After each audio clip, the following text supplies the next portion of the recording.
Sabi nga, kapag may alak, may balak.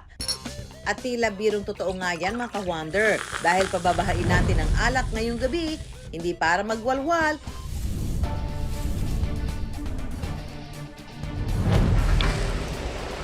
kundi magluto ng mga putaheng lalo raw pinasasarap kapag pinagaya ng alak. Siya't puno na sa kusina.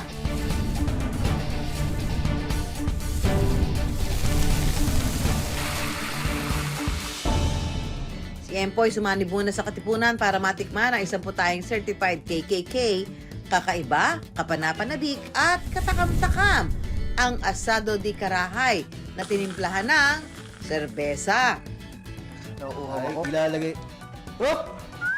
Hindi inumin yan. Kanina pa ako nauuhaw eh. Ilalagay natin dito yan. Mamaya ka na uminom. Ang lasa kaya, pasado o dihado? Kung magkaayaan sumatsyat, gaano katibay ang lakas mo bago ka magkaamats kung ang itatagay mo ay nakakalasing na?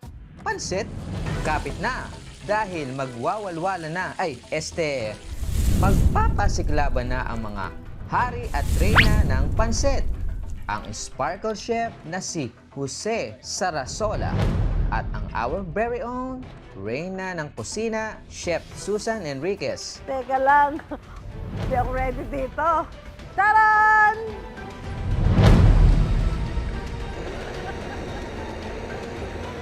Healthy ng pansit ko, no? Kampay na, kampihan na. Sino kaya ang pupulutin sa pansitan? Kinakabahan ako. Para kumpleto ang nakalalasing na food trip, dapat may panghimagas din.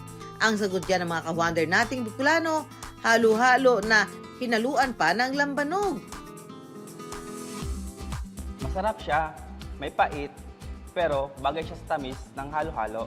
Uuwing busog o tulog? Mga nakakalasing na sarap na putahe ang ihahain namin ngayong gabi. I wonder, talaga bang may extra added syarap sa pagkain? Ang alak ay nalasing na yan.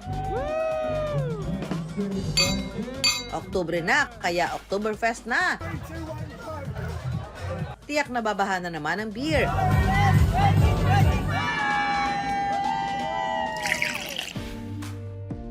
Nagsimula ito sa Germany taong 1810 bilang pagdiriwang ng kasal ni na Prinsipe Ludwig ng Bavaria at Prinsesa Therese.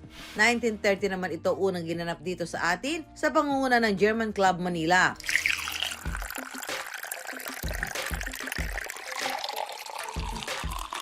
Bukod sa paboritong itagay ng marami nating ka-wonder ang serbesa o beer, naging katuwang na rin ito ng maraming kusina masters sa pagluluto.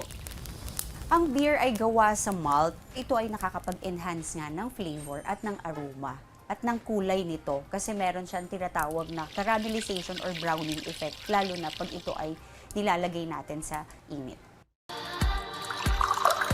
Ang serbesang madalas ay kabanding ng mga nagsisenti sa buhay, may makasaysayang hugot din. Likas daw ang tapang ng mga katipunero kahit walang impluwensya ng alak. Pero sa pagluluto, kumihiram daw sila ng tapang sa alak para mas pasarapin ang kanilang mga pagkain. Ang lihim na yan ng Katipunan, ang susubukang ungkatin ng ka-wonder nating si Empoy. Mga giliw kong kababayan, bago kami sumabak sa laban, mayroon akong hinahanap. Hindi baril, hindi lihim, kundi asado de karahay. Sa Bulacan daw matatagpuan ang pinakamasarap na karneng binabad, prinito, pinakuluan, sa kawaling bakal. Ngayon ako'y maglalakbay, hindi bilang mandirigma, kundi isang alagad ng lasa. Sundan niyo ako at simulan na natin ang paghahanap. Sugod mga kapatid! Ang putaheng target daw ni Empoy ang asado de karahay. Isang pagkain Pinoy na naluto mula sa pag-aaklas ng mga katipunero. Yung asado de karahay, galing siya sa salitang Espanyol na ang ibig sabihin ng asado, isang pamamaraan ng pagluluto yun or grilled. Karahay naman, ito yung tinatawag na malaking kawali. tinawag siya na asado de Carahay kasi ginagawa ngayon yung asado doon sa Carahay. Sa likod ng malinamnam na lasa ng asaho de Carahay, nakatago ang makasaysayan nitong kwento. Naging simbolo ito ng pakikiisa ng mga kusinerong Pilipino sa mga katipunero laban sa mga Kastila, ang asado de Carahay. Ang mga sangkap kasi sa pagluluto na gamit ng mga Kastila, isa-isa nilang itinapon tanda ng paglaban. Ang mga patayang Kastila tulad ng asado na mabusisi at masarsa kung lutuin, naging simple ang mga sangkap. Ang alak naman na pampalasa, pinalitan ng serbesa o beer.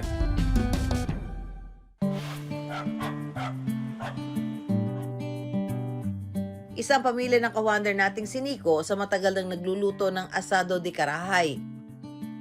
Minana pa raw niya ang recipe nito sa kanyang lola. Nung bata ako, dito sa bahay ng Lola Mila, pag may mga malalaking gathering, nakikita ko yung mga pagluluto niya, tapos tinuturuan din ako ng airmat ko, kaya nakabulatan ko na talaga magluto. Ang hindi raw pwedeng mawalang sangkap ng asado de Carahay, ang serbesa. Nagbibigay ng mas malalim na lasa sa asado de Carahay, yung beer. Nagpapatender din ng meat. Pag nagkaroon ng chemical reaction yung beer dun sa ingredients ng asado, mas lalong sumasarap. Alcoholic beverages gaya ng mga vodka, rum at mga beer na yan ay tinatawag nating empty calories. Ibig sabihin, hindi sila nagtataglay ng mga bitamina at minerals na kailangan ng ating katawan. Sa pagluluto ng asado de Carahay, una munang ibababad ang buong manok sa mga pampalasa tulad ng luya, katas ng dayap at toyo. Hahayaan munang manuot ang mga pampalasa ng ilang oras. Saka ipiprito hanggang mag-golden brown ang manok. Yun na nga, Ginoo. Ang galing, Ginoo. Ang galing. Nasaan yung camera? Nasa akin, Ginoo. Napakagaling ni Ginoo. Kung di mo natatanong, takot ako sa mantika. Talsik na ganyan.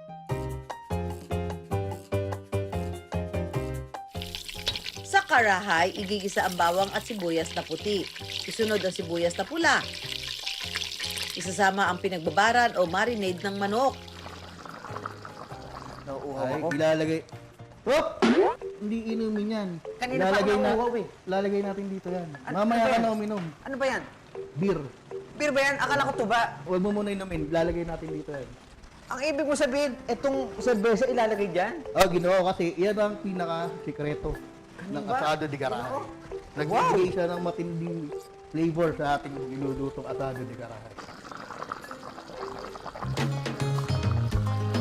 Ilagay ang piniritong manok at syempre ang bidang pampalasa na serbesa o beer. Hayaang kumulo at lumapot ang sarsa. At ilang minuto lang ihanda na ang kubyertos. Dahil luto na ang asado de Carahay.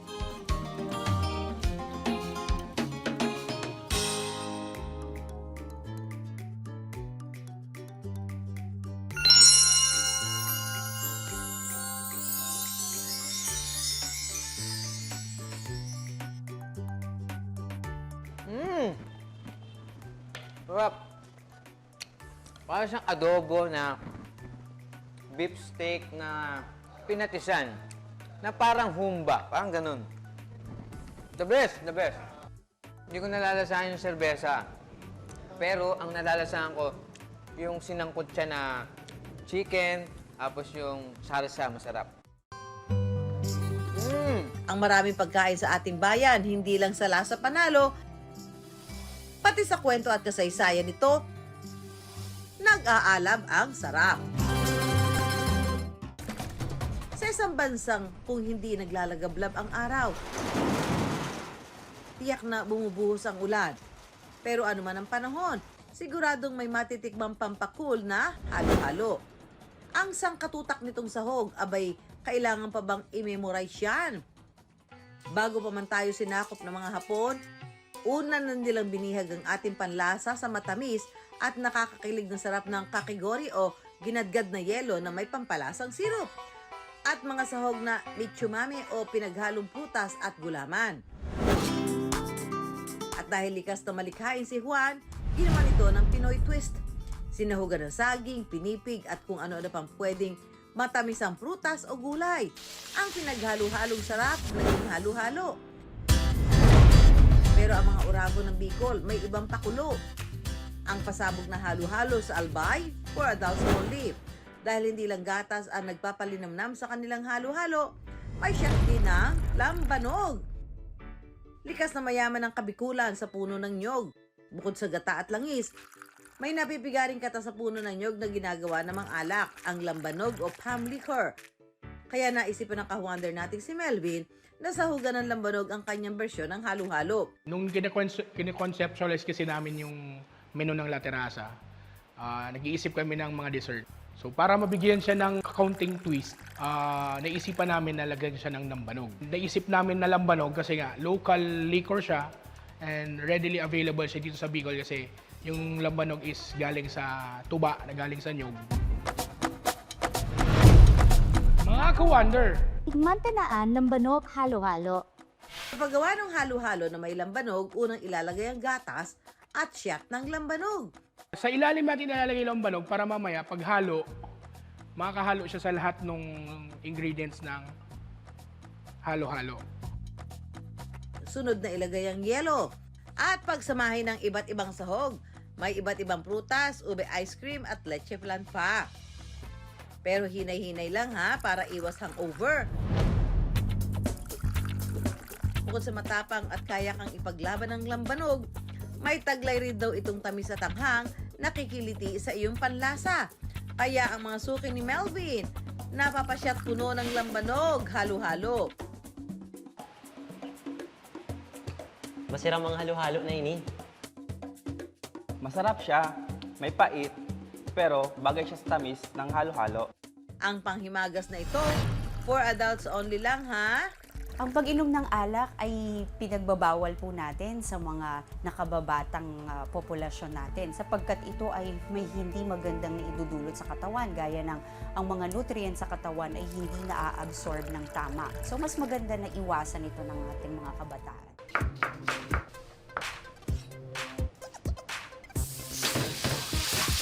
In your cookeries era ka na ba?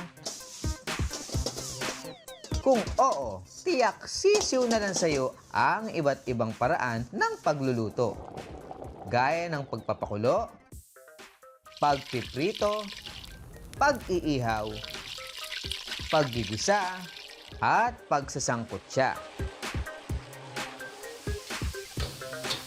Pero kung gusto mo pang lumevel up ang iyong cooking skills,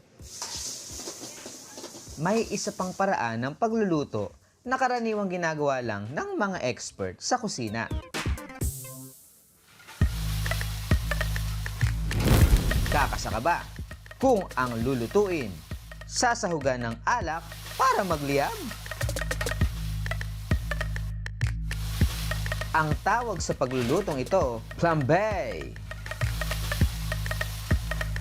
Ihahalo ang alak sa lulutuin para mag-apoy.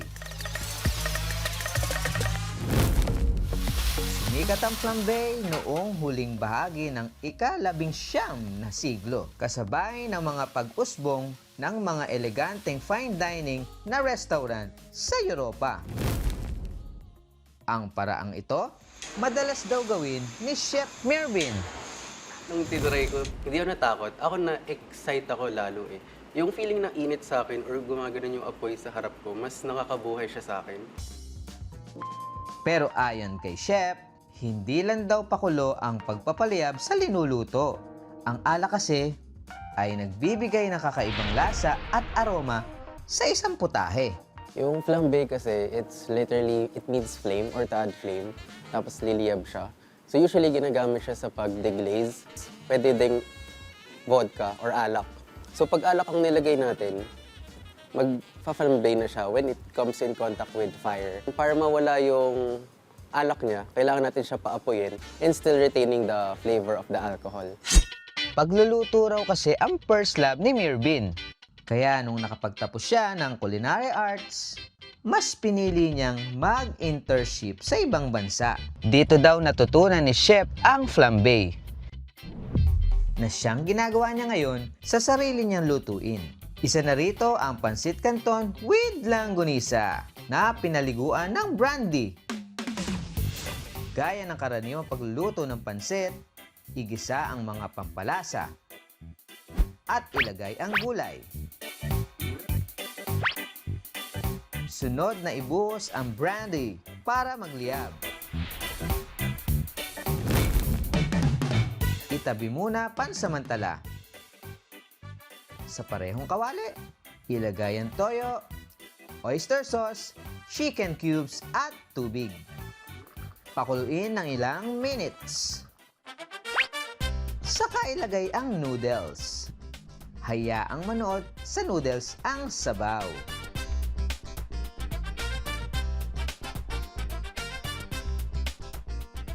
Saka ibalik ang mga gulay at ilagay ang langgunisa, pigaan ng kalamansi, at ready to serve na ang pansit canton with langgunisa. Easy lang, Ma'am Sue, di ba? Now, show us the fire. Madalas nating makita ang cooking skills ni Ma'am Sue dito sa programa o maging sa personal niyang buhay. Dahil hilig naman talaga niya ang pagluluto. Kamakailan lang ay natapos niya ang kanyang cooking course. Dahil dyan, Ma'am Sue is out, Chef Susan is in. Kailangan lang makagawa ng masarap na flambe pansit. At ang makakalaban mo sa challenge, ang sparkle artist at celebrity chef na si Chef Jose Sarasola. Tagahato naman si Chef Mervin. Kakasaba kayo mga chef? Challenge accepted! Ready, set, cook! Ang twist ko today basically will be something very famous or talagang famous na pulutan ng mga Pilipino. Wow. Ang twist ko ngayon, nalagay ako ng sisig. Ako naman, di ba sabi ko nga baboy, pero maiba lang, bacon. Level up yung bacon, ha? Pang social yung bacon. May budget. Oo, may budget na so. May budget tayo. So, Yes. sisimulan na natin ni... Pero ang pinaka-ano nito, Chef, ang Yes. pinaka-challenging dito, for me ha, ay meron itong alak. Oo. Di ba, Chef? Actually, meron nga. Yun nga yung parang challenge for today, how to incorporate it sa dish natin. Yeah, paano siya magiging, i-add mo siya dito sa Yes. ating lulutuin pansit. Pero, makakadagdag siya sa Flavor. lasa, sa flavor. Yes. Okay, so, Simulan na natin. tayo, Chef. Good luck, good luck. Good luck to us, Let's Chef. go. Okay. So now I'll be adding my onions, red Yeah. onions. Oo. Makikigaya na lang ako kung kailan siya maglalagay. Baka pag naglagay ako ng alak dito, tatakbo ako. Huwag ka mag-alala, dito naman ako. Actually, nung nag-aaral kami ng culinary, di ba siya tinuro yung flambe na yan? Parang di ba, hindi naman siya talaga kasi parang regular na kasama sa cooking. Actually, more for show talaga yung Show lang talaga flambe. siya. Kasi technically, pag nag-burn off yung alcohol, mawawala din yung lasa. Correct, di ba? Gusto lang na, kaya lang na nagpa-flambe. Wow! Wow! Pang show lang talaga. Diba? Ganun lang talaga yun sa mga restaurant, tingnan nyo. Mukhang patapos na kayo sa pagigisa nyo mga chef ha! It's time for fire! Yay! Ayun! Siguro mahina yung alak. Siguro wala nang demonyo rin.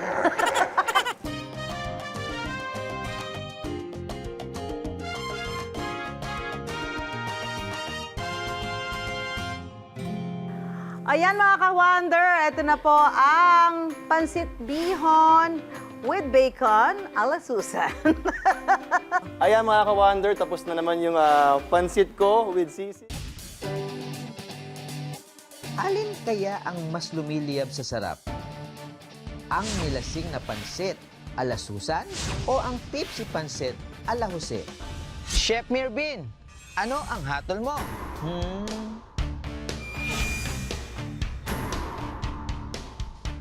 Nasa yung oyster sauce, yung sisig. So, tsaka yung texture ng crunch, masarap. So, nandito yung lasa ng pancit canton talaga.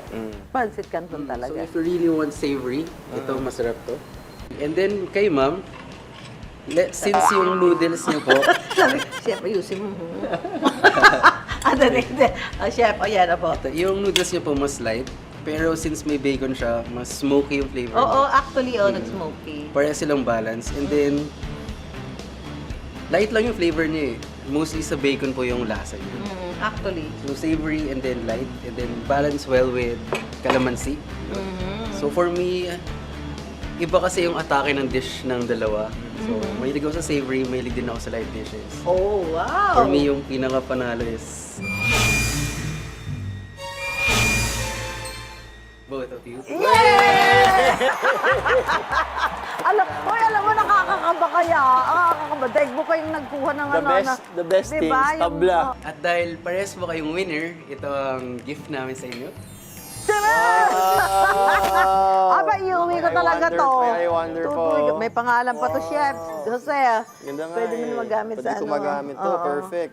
Thank you, Chef. Thank you, Chef. Sa isang bansang mahilig sa kasiyahan, bahagi na ng ating kultura ang tagayan. Pero sa kamay ng malikhaing Juan, ang alak hindi na lang pang-shot puno. Mahalagang sangkap din sa pagluluto na nagpapasarap paglalo sa mga lutuing bahagi na ng ating kasaysayan. Gaya ng asado de Carahay sa Bulacan na pinaliliguan ng beer o serbesa. Pati ang kakaibang halo-halo sa Bicol na may lahok na lambanog. At ang pancit canton with a twist of brandy na niluto flambe style. Sa kusina, ang alak ay hindi bisyo kundi bahagi ng sining ng pagluluto. Na ang resulta, mga putahing nakalalasing sa sarap. Mga ka-Wonder, kung may mga topic po kayo na gusto pag-usapan, mag-email lang po kayo sa iwondergtv@gmail.com. Ako po si Susan Enriquez. At i-follow niyo po kami sa aming social media accounts na iWonder. Ako po muli si Empoy Marquez. Mga ka-Wonder, isang wonderful news po ang hatid namin. Pinarangalan po ang iWonder bilang national winner sa Asian Academy Creative Awards para sa episode na History for Sale bilang Best Documentary for History. Isang karangalan ito para sa buong iWonder team at sa ating mga ka-Wonder. Maraming salamat po sa GMA Public Affairs, sa Team iWonder, at sa lahat po ng nagtatrabaho upang mapaganda ang mga kwentong makasaysayan at makabuluhan para ihatid sa bawat Pilipino. Salamat sa suporta at tiwala, mga ka-Wonder. Makakaasa kayo. Ano man ang tanong ni Juan, lagi naming bibigyan ng kasagutan. Maraming salamat po, mga ka-Wonder.